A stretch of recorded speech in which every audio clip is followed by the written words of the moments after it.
ਆਦਿ ਨਿਰੰਜਨ ਹੈ ਗੁਰੂ ਨਾਨਕ, ਧਾਰ ਕੇ ਮੂਰਤ ਹੈ ਜਗਾਇਓ। ਲੋਕ ਸੁਣਿਓ ਪਰਲੋਕ ਸੁਣਿਓ, ਵਿਦ ਲੋਕ ਸੁਣਿਓ ਸਭ ਦਰਸ਼ਨ ਪਾਇਓ। ਸੰਗਤ ਪਾਰ ਉਤਾਰਨ ਕੋ, ਗੁਰੂ ਨਾਨਕ ਸਾਹਿਬ ਪੰਥ ਚਲਾਇਓ। ਵਾਹਿਗੁਰੂ ਗੁਰੂ ਨਾਨਕ ਸਾਹਿਬ, ਧਾਰ ਕੇ ਮੂਰਤ ਹੈ ਜਗਾਇਓ। ਵਾਹਿਗੁਰੂ ਜੀ ਕਾ ਖਾਲਸਾ, ਵਾਹਿਗੁਰੂ ਜੀ ਕੀ ਫਤਿਹ। ਅੱਜ ਦਾਸ ਗਿਆਨ ਧਿਆਨ ਕਿਛ ਕਰਮ ਨਾ ਜਾਣਾ, ਸਾਰ ਨਾ ਜਾਣਾ ਤੇਰੀ। ਸਭ ਤੇ ਵੱਡਾ ਸਤਿਗੁਰੂ ਨਾਨਕ, ਜਿਨ ਕਲ ਰਾਖੀ ਮੇਰੀ। ਇਹਦੀ ਕੁਛ ਕੁ ਵਿਚਾਰ ਆਪ ਸਾਰੀਆਂ ਸੰਗਤਾਂ ਨਾਲ ਸਾਂਝਾ ਕਰਦਾ ਹੈਗਾ। ਦੇਖੋ, ਜਿਵੇਂ ਕਿ ਆਪ ਸਭ ਜਾਣਦੇ ਹਾਂ ਕਿ ਗੁਰਬਾਣੀ ਦੇ ਇੱਕ ਨਹੀਂ ਅਨੇਕਾਂ ਫਰਮਾਨ ਹੈ, ਜਿਸ ਵਿੱਚ ਇਹ ਦਰਸਾਇਆ ਗਿਆ ਕਿ ਆਪ ਨਰੈਣ ਕਲਾ ਧਰ ਜਗ ਮੇ ਪਰਵਰਿਓ। ਨਿਰੰਕਾਰ ਆਕਾਰ ਜੋਤ ਜਗ ਮੰਡਲ ਕਰਿਓ। ਸੋ ਆਪ ਨਿਰੰਕਾਰ ਧੰਨ ਗੁਰੂ ਨਾਨਕ ਸਾਹਿਬ ਮਹਾਰਾਜ ਦਾ ਰੂਪ ਧਾਰ ਕੇ ਇਸ ਸੰਸਾਰ ਦੇ ਵਿੱਚ ਕਲਯੁਗ ਦੇ ਸਮੇਂ ਦੇ ਵਿੱਚ ਆਏ ਆ। ਔਰ ਜਿਸ ਤਰ੍ਹਾਂ ਨੂੰ ਭਾਈ ਗੁਰਦਾਸ ਜੀ ਨੇ ਆਖਿਆ ਕਿ ਸਤਿਗੁਰੂ ਨਾਨਕ ਪ੍ਰਗਟਿਆ, ਮਿਟੀ ਧੁੰਦ ਜਗ ਚਾਨਣ ਹੋਆ। ਪਰ ਗੁਰੂ ਨਾਨਕ ਸਾਹਿਬ ਦੀਆਂ ਬਖਸ਼ਿਸ਼ਾਂ ਨੂੰ ਜਿਵੇਂ ਕਵੀਆਂ ਨੇ ਲਿਖਿਆ ਕਿ ਤਾਰੇ ਗਿਣੇ ਜਾਤ ਹੈ ਨਾ ਤਾਰੇ ਗਿਣੇ ਜਾਤ। ਗੁਰੂ ਨਾਨਕ ਸਾਹਿਬ ਨੇ ਕਿੰਨੇ ਤਾਰੇ ਆ, ਕਹਿੰਦੇ ਵੀ ਇਹ ਤਾਂ ਕੋਈ ਦੱਸ ਨਹੀਂ ਸਕਦਾ। ਅਸਮਾਨ ਦੇ ਤਾਰਿਆਂ ਦੀ ਗਿਣਤੀ ਤਾਂ ਕੋਈ ਕਰ ਸਕਦਾ, ਪਰ ਬਾਬੇ ਨਾਨਕ ਨੇ ਕਿੰਨੇ ਤਾਰੇ ਆ ਜੀਵ ਇਸ ਕਲਯੁਗ ਦੇ ਅੰਦਰ, ਇਹਦੀ ਗਿਣਤੀ ਕੋਈ ਨਹੀਂ ਕਰ ਸਕਦਾ। ਕਿਉਂਕਿ ਸਭ ਤੋਂ ਵੱਡਾ ਸਤਿਗੁਰੂ ਨਾਨਕ ਹੈ। ਸੋ ਦੇਖੋ, ਗੁਰੂ ਨਾਨਕ ਸਾਹਿਬ ਮਹਾਰਾਜ ਨੂੰ ਇਕੱਲੇ ਸਿੱਖ ਨਹੀਂ, ਹਿੰਦੂ ਵੀ ਮੱਥਾ ਟੇਕਦੇ ਆ, ਮੁਸਲਮਾਨ ਵੀ ਮੱਥਾ ਟੇਕਦੇ ਆ। ਗੱਲ ਕੀ ਆ, ਹਰੇਕ ਕੌਮ ਮਜ਼ਹਬ ਦੇ ਜਿੰਨੇ ਵੀ ਜਿਹੜੇ ਮਨੁੱਖ ਹੈ ਉਹ ਸਾਰੇ ਧੰਨ ਗੁਰੂ ਨਾਨਕ ਸਾਹਿਬ ਮਹਾਰਾਜ ਨੂੰ ਸੀਸ ਝੁਕਾਉਂਦੇ ਆ। ਔਰ ਨਰਾਂ ਤੋਂ ਇਲਾਵਾ ਦੇਵ ਲੋਕ ਔਰ ਇਸ ਤੋਂ ਬਾਅਦ ਪਸ਼ੂ ਪਰਿੰਦੇ ਪੰਛੀ ਜਿਹੜੇ ਵੀ ਧੰਨ ਗੁਰੂ ਨਾਨਕ ਸਾਹਿਬ ਮਹਾਰਾਜ ਦੇ ਦਰ ਨੂੰ ਤੱਕਦੇ ਆ ਨਾ, ਉਹਨਾਂ ਦੇ ਭਾਰ ਉਤਾਰੇ ਹੋ ਜਾਂਦੇ ਆ। ਇਹ ਸਾਰੀਆਂ ਬਰਕਤਾਂ ਧੰਨ ਗੁਰੂ ਨਾਨਕ ਸਾਹਿਬ ਮਹਾਰਾਜ ਦੇ ਘਰ ਦੇ ਵਿੱਚ ਮਿਲਦੀਆਂ। ਇਸ ਕਰਕੇ ਗੁਰਬਾਣੀ ਨੇ ਆਖਿਆ ਕਿ ਡਿੱਠੇ ਸਭੇ ਥਾਵ ਨਹੀਂ ਤੁਧ ਜਿਹਾ। ਔਰ ਗੁਰੂ ਨਾਨਕ ਸਾਹਿਬ ਮਹਾਰਾਜ ਦਾ ਘਰ ਐਸਾ ਹੈਗਾ ਕਿ ਇਸ ਘਰ ਦੇ ਵਿੱਚ ਅਗਰ ਕੋਈ ਪ੍ਰਾਣੀ ਕਿਸੇ ਵੀ ਸਮੇਂ ਦੇ ਵਿੱਚ ਕਿਸੇ ਵੀ ਟਾਈਮ ਆਵੇ ਤਾਂ ਉਹਦਾ ਆਇਆ ਜੀ ਆਇਆ ਮੰਨਿਆ ਜਾਂਦਾ ਹੈਗਾ। ਇਸ ਘਰ ਦੇ ਵਿੱਚ ਕਿਸੇ ਨੂੰ ਵੀ ਕੋਈ ਧੱਕੇ ਨਹੀਂ ਪੈਂਦੇ। ਜੋ ਵੀ ਆਉਂਦਾ, ਜੋ ਆਵੇ ਤਿਸ ਕੰਠ ਲਾਵੇ, ਉਹਨੂੰ ਗੜ ਨਾਲ ਧੰਨ ਗੁਰੂ ਨਾਨਕ ਸਾਹਿਬ ਮਹਾਰਾਜ ਲਾਉਂਦੇ ਆ। ਔਰ ਅੱਜ ਦਾਸ ਇੱਕ ਮੁਸ਼ਤਾਕ ਹੁਸੈਨ ਇੱਕ ਮੁਸਲਮਾਨ ਹੋਇਆ। ਇਹ ਜਿਹੜਾ ਮੁਸ਼ਤਾਕ ਹੁਸੈਨ ਮੁਸਲਮਾਨ ਸੀ ਨਾ, ਇਸ ਨੇ ਆਪਣੇ ਜੀਵਨ ਦੇ ਵਿੱਚ ਇਹ ਦਰਸਾਇਆ ਕਿ ਧੰਨ ਗੁਰੂ ਨਾਨਕ ਸਾਹਿਬ ਮਹਾਰਾਜ ਹੀ ਆਪ ਪਰਮੇਸ਼ਰ ਵਾ ਔਰ ਸਭ ਤੋਂ ਵੱਡੇ ਆ। ਔਰ ਇਸ ਜਿਹੜੇ ਮੁਸ਼ਤਾਕ ਹੁਸੈਨ ਸੀਗੇ, ਇਹ ਇਕੱਲੇ ਇੱਕ ਵਿਅਕਤੀ ਦਾ ਨਾਂ ਨਹੀਂ ਹੈ। ਅਸਲ ਦੇ ਵਿੱਚ ਇਹਨਾਂ ਦੀ ਜਿਹੜੀ ਅਵਸਥਾ ਸੀ ਹੈ ਨਾ, ਉਹ ਸੰਤ ਦੀ ਅਵਸਥਾ ਸੀ। ਮੁਸਲਮਾਨ ਹੋ ਕੇ ਇਹ ਪਰਮੇਸ਼ਰ ਨਾਲ ਜੁੜੇ ਹੋਏ ਸੀ। ਸੋ ਜਿਹੜੇ ਮੁਸ਼ਤਾਕ ਹੁਸੈਨ ਸੀ, ਇਹਨਾਂ ਦਾ ਜਨਮ ਤਕਰੀਬਨ 1902 ਦੇ ਵਿੱਚ ਕਸ਼ਮੀਰ ਦੇ ਵਿੱਚ ਹੋਇਆ ਸੀ, ਜੰਮੂ ਕਸ਼ਮੀਰ 'ਚ। ਜਦ ਇੱਥੇ ਜਨਮ ਹੋਇਆ ਅਤੇ ਇਹਨਾਂ ਦਾ ਪਰਿਵਾਰ ਜਿਹੜਾ ਸੀਗਾ ਨਾ, ਉਹ ਆਰਥਿਕ ਦਸ਼ਾ ਦੇ ਵਿੱਚ ਵਧੀਆ ਸੀਗਾ। ਪਰ ਇਹਨਾਂ ਦੀ ਲਗਨ ਜਿਵੇਂ ਬੱਚਿਆਂ ਦੀ ਹੁੰਦੀ, ਸ਼ੁਰੂ ਤੋਂ ਇਹਨਾਂ ਦੀ ਰੁਚੀ ਧਰਮ ਵੱਲ ਸੀਗੀ। ਔਰ ਇਹਨਾਂ ਨੇ ਆਪਣੇ ਮੁਸਲਮਾਨ ਧਰਮ ਦੇ ਵਿੱਚ ਰਹਿ ਕੇ ਅਤੇ ਜਿਹੜੀ ਕੁਰਾਨ ਸ਼ਰੀਫ ਸੀ ਹੈ ਨਾ, ਇਹਦੀਆਂ ਸਾਰੀਆਂ ਐਤਾਂ ਮੂੰਹ ਜ਼ਬਾਨੀ ਯਾਦ ਕਰ ਲਈਆਂ ਸੀਗੀਆਂ ਅਤੇ ਇਹਦੀ ਬੜੀ ਗਹਿਰੀ ਸਟੱਡੀ ਕੀਤੀ। ਜਦ ਇਹਨਾਂ ਨੇ ਬੜੀ ਗਹਿਰੀ ਸਟੱਡੀ ਕੀਤੀ ਅਤੇ ਇੱਕ ਵਾਰੀ ਕਾਰਨ ਐਸਾ ਹੋਇਆ ਕਿ ਇੱਕ ਵਾਰੀ ਹੈ ਨਾ, ਮੱਕੇ ਮਦੀਨੇ ਦੇ ਇੱਕ ਮੁਸਲਮਾਨ ਸੰਤ ਸੂਫੀ ਫਕੀਰ ਹੋਏ ਆ। ਉਹਨਾਂ ਨੇ ਧੰਨ ਗੁਰੂ ਨਾਨਕ ਸਾਹਿਬ ਮਹਾਰਾਜ ਦੇ ਉੱਤੇ ਹੈ ਨਾ ਇੱਕ ਕਿਤਾਬ ਅਰਬੀ ਦੇ ਵਿੱਚ ਉਹਨਾਂ ਸਮਿਆਂ ਦੇ ਵਿੱਚ ਲਿਖੀ ਸੀ। ਉਸ ਕਿਤਾਬ ਦਾ ਨਾਂ ਹੈ ਸ਼ੀਆ ਤੋਂ ਬਾਬਾ ਨਾਨਕ ਸ਼ਾਹ, ਵੀ ਧੰਨ ਗੁਰੂ ਨਾਨਕ ਸਾਹਿਬ ਮਹਾਰਾਜ ਦੀਆਂ ਯਾਤਰਾਵਾਂ। ਇਹ ਕਿਤਾਬ ਮੁਸ਼ਤਾਕ ਹੁਸੈਨ ਦੇ ਹੱਥ ਜਿਹੜੀ ਕਿਸੇ ਤਰ੍ਹਾਂ ਪਹੁੰਚ ਗਈ। ਜਦ ਪਹੁੰਚ ਗਈ ਤਾਂ ਇਹਨੇ ਕਿਤਾਬ ਪੜ੍ਹੀ, ਧੰਨ ਗੁਰੂ ਨਾਨਕ ਸਾਹਿਬ ਮਹਾਰਾਜ ਦੀਆਂ ਯਾਤਰਾਵਾਂ ਦੀ ਕਿਤਾਬ ਜਿਹੜੀ ਸੀ ਹੈ ਨਾ, ਸ਼ੀਆ ਤੋਂ ਬਾਬਾ ਨਾਨਕ ਸ਼ਾਹ। ਜਦ ਕਿਤਾਬ ਪੜ੍ਹੀ, ਕਿਤਾਬ ਪੜ੍ਹਨ ਦੇ ਨਾਲ ਮੁਸ਼ਤਾਕ ਹੁਸੈਨ ਦੇ ਉੱਪਰ ਐਸਾ ਅਸਰ ਹੋਇਆ ਧੰਨ ਗੁਰੂ ਨਾਨਕ ਸਾਹਿਬ ਮਹਾਰਾਜ ਦਾ, ਕਿਉਂ ਕਹਿ ਲਓ ਕਿ ਇਹਦੀ ਜਿਹੜੀ ਸੁੱਤੀ ਆਤਮਾ ਸੀ ਹੈ ਨਾ, ਉਹ ਜਾਗ ਪਈ। ਜਦ ਸੁੱਤੀ ਆਤਮਾ ਜਾਗੀ ਅਤੇ ਰਾਏ ਬੁਲਾਰ ਵਾਂਗੂ ਇਹਦੇ ਦਿਲ ਦੇ ਵਿੱਚ ਵੀ ਧੰਨ ਗੁਰੂ ਨਾਨਕ ਸਾਹਿਬ ਮਹਾਰਾਜ ਦੇ ਪ੍ਰਤੀ ਪ੍ਰੇਮ ਜਾਗ ਪਿਆ। ਔਰ ਮਨ 'ਚ ਸੋਚਣ ਲੱਗੇ ਕਿ ਐਡੀ ਵੱਡੀ ਹਸਤੀ ਹੋਈ ਆ ਜਿਹਦਾ ਮੈਨੂੰ ਕੋਈ ਗਿਆਨ ਨਹੀਂ ਹੈ। ਆਪ ਨਰੈਣ ਕਲਾ ਧਰ ਜਗ ਮੇ ਪਰਵਰਿਓ। ਔਰ ਉਸ ਕਿਤਾਬ ਦੇ ਵਿੱਚ ਜੋ ਭਾਈ ਗੁਰਦਾਸ ਜੀ ਨੇ ਹਵਾਲੇ ਦਿੱਤੇ ਹਨ, ਉਹਦੇ ਜ਼ਿਕਰ ਕੀਤੇ ਸੀਗੇ। ਉਹਦੇ ਵਿੱਚ ਲਿਖਿਆ ਸੀ ਕਿ ਗੜ ਬਗਦਾਦ ਨਵਾਏ ਕੇ ਮੱਕਾ ਮਦੀਨਾ ਸਭ ਨਵਾਇਆ ਸਿੱਧ 84 ਮੰਡਲੀ ਖਟ ਦਰਸ਼ਨ ਪਖੰਡ ਜਨਾਇਆ ਜਿੱਤੀ ਨਵਖੰਡ ਮੇਢਨੀ। ਇਹ ਸਾਰੀਆਂ ਜਿਹੜੀਆਂ ਰਚਨਾਵਾਂ ਭਾਈ ਸਾਹਿਬ ਦੀਆਂ ਸੀਗੀਆਂ ਇਹ ਉਸ ਕਿਤਾਬ ਦੇ ਹਵਾਲੇ ਦੇ ਵਿੱਚ ਦੱਸੀਆਂ ਗਈਆਂ ਸੀਗੀਆਂ। ਅਤੇ ਜਦ ਦੱਸੀਆਂ ਗਈਆਂ ਸੀ ਉਹਦੇ ਵਿੱਚ ਇੱਥੋਂ ਤੱਕ ਦੱਸਿਆ ਗਿਆ ਸੀਗਾ ਕਿ ਦੇਵ ਲੋਕ ਕੀ ਪਤਾਲ ਲੋਕ ਕੀ ਸਭ ਲੋਕਾਂ ਦੇ ਵਿੱਚ ਧੰਨ ਗੁਰੂ ਨਾਨਕ ਸਾਹਿਬ ਮਹਾਰਾਜ ਦੀ ਹਰੇਕ ਪ੍ਰਾਣੀ ਨੇ ਜਿਹੜੀ ਜੈ ਜੈਕਾਰ ਕੀਤੀ ਆ। ਉਸ ਤੋਂ ਇਹ ਬਹੁਤ ਪ੍ਰਭਾਵਿਤ ਹੋਇਆ ਸੀ ਅਤੇ ਇਹਦੇ ਮਨ 'ਚ ਸੀਗਾ ਕਿ ਮੈਂ ਧੰਨ ਗੁਰੂ ਨਾਨਕ ਸਾਹਿਬ ਮਹਾਰਾਜ ਦੇ ਬਾਰੇ ਹੋਰ ਵੀ ਕੁਛ ਜਾਣਨਾ। ਜਦ ਮਨ 'ਚ ਸੀਗਾ ਤਾਂ ਅਚਨਚੇਤ ਇਹ ਜਿਹੜਾ ਸੀਗਾ ਨਾ ਇੱਧਰ ਇਰਾਕ ਵੱਲ ਆਇਆ। ਜਦ ਮੁਸ਼ਤਾਕ ਹੁਸੈਨ ਇਰਾਕ 'ਚ ਆਇਆ ਅਤੇ ਉੱਥੇ ਦਾ ਜਿਹੜਾ ਦਸਤਗੀਰ ਜਿਹੜਾ ਜਿਹਨੇ ਧੰਨ ਗੁਰੂ ਨਾਨਕ ਸਾਹਿਬ ਮਹਾਰਾਜ ਦੇ ਦਰਸ਼ਨ ਕੀਤੇ ਸੀ ਅਤੇ ਜਿਸ ਦਸਤਗੀਰ ਦੇ ਲੜਕੇ ਨੂੰ ਧੰਨ ਗੁਰੂ ਨਾਨਕ ਸਾਹਿਬ ਮਹਾਰਾਜ ਨੇ ਲੱਖਾਂ ਕਸ਼ ਲੱਖਾਂ ਬਤਾਲਾ ਅੱਖ ਦੇ ਫੋਰਚੇ ਦਿਖਾਤੇ ਸੀ, ਉਹਨੇ ਵੀ ਇੱਕ ਦਸਤਗੀਰ ਨੇ ਕਿਤਾਬ ਲਿਖੀ ਆ। ਉਹ ਕਿਤਾਬ ਦਾ ਨਾਂ ਹੈਗਾ ਤਵੀਖੇ ਅਰਬ। ਇਹ ਜਿਹੜੀ ਤਵੀਖੇ ਅਰਬ ਕਿਤਾਬ ਆ ਨਾ ਇਹ ਲਿਖੀ ਆ ਦਸਤਗੀਰ ਨੇ। ਇਹ ਵੀ ਇੰਨੇ ਮੁਸ਼ਤਾਕ ਹੁਸੈਨ ਨੇ ਪੜ੍ਹੀ। ਜਦ ਪੜ੍ਹੀ ਤਾਂ ਹੈਰਾਨ ਰਹਿ ਗਿਆ ਕਿ ਜਿਹਦੇ ਵਿੱਚ ਭਾਈ ਗੁਰਦਾਸ ਜੀ ਦੇ ਜਿਹੜੇ ਹਵਾਲੇ ਉਹ ਮਿਲਦੇ ਆ ਕਿ ਬਾਬਾ ਗਿਆ ਬਗਦਾਦ ਨੂੰ ਬਾਹਰ ਜਾਏ ਕੀ ਆਸਥਾਨਾ, ਇੱਕ ਬਾਬਾ ਕਾਲ ਰੂਪ ਦੂਜਾ ਰਬਾਬੀ ਮਰਦਾਨਾ, ਤੇ ਦਿੱਤੀ ਬਾਂਗ ਨਵਾਜ ਕਰ ਸੁਨ ਸਮਾਨ ਹੋਆ ਜਹਾਨਾ, ਤੇ ਸੁਨ ਮੁਨ ਨਗਰੀ ਪਈ ਦੇਖ ਭੀਰ ਭਇਆ ਹਰਾਨਾ। ਇਹ ਤਾਂ ਆਦਿਕ ਜੋ ਉਸ ਟਾਈਮ ਧੰਨ ਗੁਰੂ ਨਾਨਕ ਸਾਹਿਬ ਮਹਾਰਾਜ ਦੀਆਂ ਇਸ ਬਗਦਾਦ ਦੇ ਵਿੱਚ ਚਮਤਕਾਰੀ ਉਹਨਾਂ ਸਮਿਆਂ ਦੇ ਵਿੱਚ ਜੋ ਕੌਤਕ ਸੀਗੇ ਨਾ ਇਹ ਦਸਤਗੀਰ ਨੇ ਉਸ ਕਿਤਾਬ ਦੇ ਵਿੱਚ ਦਰਜ ਕੀਤੇ। ਇਹਨੇ ਪੜ੍ਹੇ। ਜਦ ਪੜ੍ਹਿਆ ਅਤੇ ਇੱਥੋਂ ਤੱਕ ਇਹਨੂੰ ਪਤਾ ਲੱਗਾ ਵੀ ਧੰਨ ਗੁਰੂ ਨਾਨਕ ਸਾਹਿਬ ਮਹਾਰਾਜ ਨੇ ਹੈ ਨਾ ਜਦ ਮੱਕੇ ਦੇ ਵਿੱਚ ਗਏ ਆ ਅਤੇ ਉਹਦੇ ਵਿੱਚ ਭਾਈ ਗੁਰਦਾਸ ਜੀ ਨੇ ਜਿਹੜੇ ਜ਼ਿਕਰ ਕੀਤਾ ਕਿ ਫੇਰਿਆ ਮੱਕਾ ਕਲਾ ਦਿਖਾਈ ਅਤੇ ਉੱਥੇ ਜਿਹੜੀ ਵਾਰਦਾਤ ਸਾਰੀ ਹੋਈ ਆ ਉਹ ਸੁਣ ਕੇ ਵੀ ਮੁਸ਼ਤਾਕ ਹੁਸੈਨ ਦੇ ਮਨ ਦੇ ਉੱਤੇ ਬਹੁਤ ਗਹਿਰਾ ਅਸਰ ਹੋਇਆ। ਜਦ ਗਹਿਰਾ ਅਸਰ ਹੋਇਆ ਅਤੇ ਇਹ ਮਨ 'ਚ ਸੋਚਦਾ ਵੀ ਅੱਜ ਤੱਕ ਕੋਈ ਏਡਾ ਵੱਡਾ ਔਲੀਆ ਪੀਰ ਨਹੀਂ ਹੋਇਆ ਵੀ ਜਿਹਨੇ ਮੱਕਾ ਹੀ ਘੁਮਾਤਾ ਖੁਦਾ ਦਾ ਘਰ ਸਾਡੇ ਦਾ, ਜਿਹਨੇ ਮੱਕਾ ਫੇਰ ਦਿੱਤਾ ਹੋਵੇ।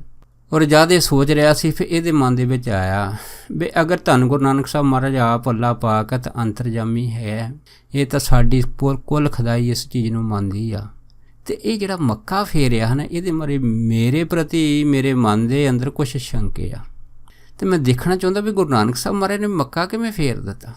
ਦੇਖੋ ਅੱਜ ਤਾਂ ਅਸੀਂ ਵੈਸੇ ਹੀ ਹਵਾ ਦੇ ਵਿੱਚ ਗੱਲਾਂ ਕਰਦੇ ਹਾਂ ਔਰ ਸਾਡੇ ਜਿਹੜੇ ਵਿਦਵਾਨ ਆਪਣੇ ਸਿੱਖ ਕਹਾਉਂਦੇ ਵੀ ਹਵਾ 'ਚ ਗੱਲਾਂ ਕਰਦੇ ਆ, ਪਰ ਉਹਨਾਂ ਦੇ ਪਾਸ ਕੋਈ ਪ੍ਰੈਕਟੀਕਲ ਨਹੀਂ, ਕੋਈ ਸਬੂਤ ਨਹੀਂ ਆ। ਪਰ ਕਿਉਂਕਿ ਇਹ ਸਬੂਤ ਜਿਹੜਾ ਨਾ ਬਾਹਰਲੀ ਦੁਨੀਆ 'ਚ ਨਹੀਂ ਮਿਲਦਾ ਹੈਗਾ, ਇਹ ਸਬੂਤ ਵਾਸਤੇ ਧੰਨ ਗੁਰੂ ਨਾਨਕ ਸਾਹਿਬ ਮਹਾਰਾਜ ਦੇ ਅੱਗੇ ਹੀ ਬੇਨਤੀ ਕਰਨੀ ਪੈਂਦੀ ਆ, ਕਿਉਂ ਜਿਨ੍ਹਾਂ ਨੇ ਮੱਕਾ ਫੇਰਿਆ ਉਹੋ ਹੀ ਇਸ ਮੱਕੇ ਦੀ ਕਲਾ ਨੂੰ ਦਿਖਾ ਸਕਦੇ, ਦੂਸਰਾ ਕੋਈ ਨਹੀਂ ਦਿਖਾ ਸਕਦਾ। ਫਿਰ ਮੁਸ਼ਤਾਕ ਹੁਸੈਨ ਨੇ ਦੱਸਦੇ ਆ ਕਿ ਧੰਨ ਗੁਰੂ ਨਾਨਕ ਸਾਹਿਬ ਮਹਾਰਾਜ ਦੇ ਅੱਗੇ ਅਰਜ਼ੋਈ ਕੀਤੀ। ਜਦ ਅਰਜ਼ੋਈ ਕੀਤੀ ਅਤੇ ਇਸ ਅਰਜ਼ੋਈ ਦੇ ਕਰਕੇ ਅਤੇ ਮੁਸ਼ਤਾਕ ਹੁਸੈਨ ਨੂੰ ਸੁਪਨੇ ਦੇ ਵਿੱਚ ਮੱਕਾ ਕਿਵੇਂ ਘੁੰਮਿਆ ਇਹਦੇ ਹਨ ਦਰਸ਼ਨ ਹੋਏ। ਜਦ ਦਰਸ਼ਨ ਹੋਏ ਤਾਂ ਮੁਸ਼ਤਾਕ ਹੁਸੈਨ ਆਸ਼ ਕਰ ਉੱਠਿਆ। ਉਸ ਤੋਂ ਬਾਅਦ ਇਹਦੇ ਮਨ ਦੇ ਵਿੱਚ ਗਹਿਰਾ ਅਸਰ ਹੋਇਆ।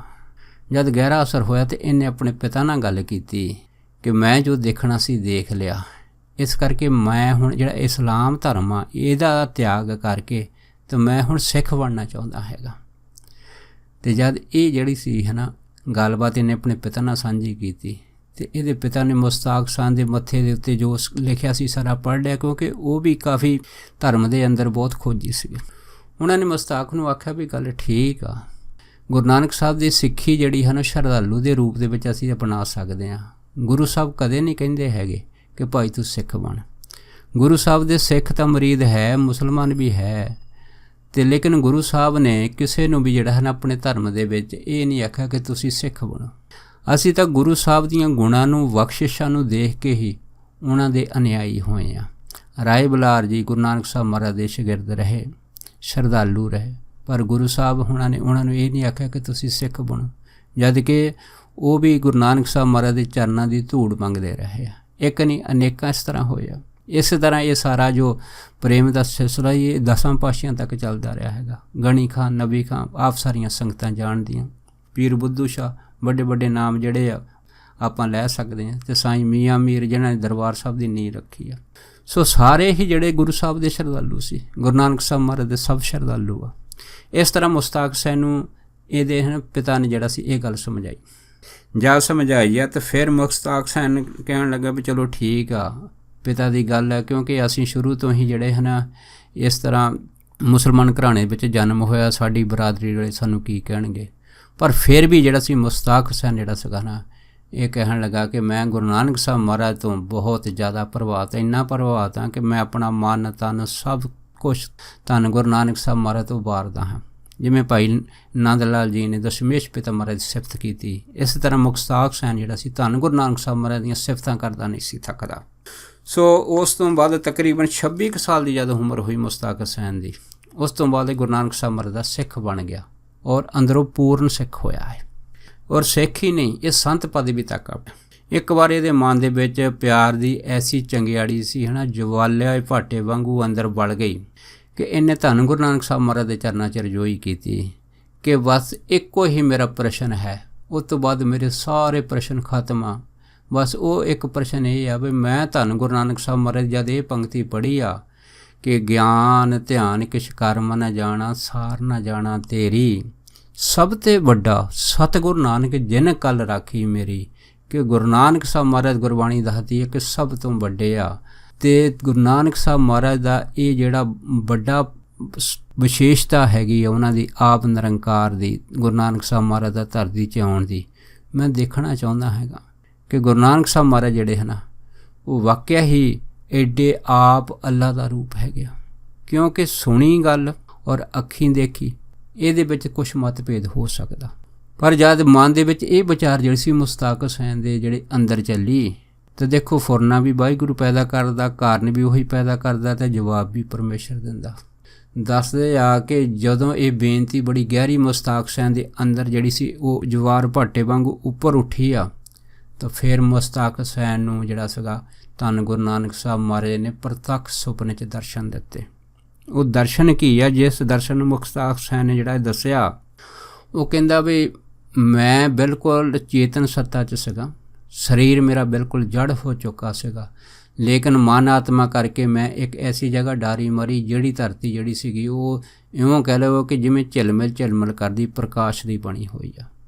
ਅਤੇ ਉੱਥੇ ਕਹਿ ਆਨੰਦ, ਕਹਿ ਬੇਪਰਵਾਹੀ, ਬਸ ਰਸ ਹੀ ਰਸ ਉਸ ਜਗ੍ਹਾ ਦੇ ਉੱਤੇ, ਗਮ ਨਾਂ ਦੀ ਕੋਈ ਚੀਜ਼ ਨਹੀਂ। ਜਿਉਂ ਕਹਿ ਲਓ ਕਿ ਜਿਹਨੂੰ ਗੁਰਬਾਣੀ ਨੇ ਆਖਿਆ ਕਿ ਬੇਗਮਪੁਰਾ ਸ਼ਹਿਰ ਕੋ ਨਾਉ, ਦੁੱਖ ਅੰਦੋ ਤੈ ਨਾਹੀ ਠਾਉ।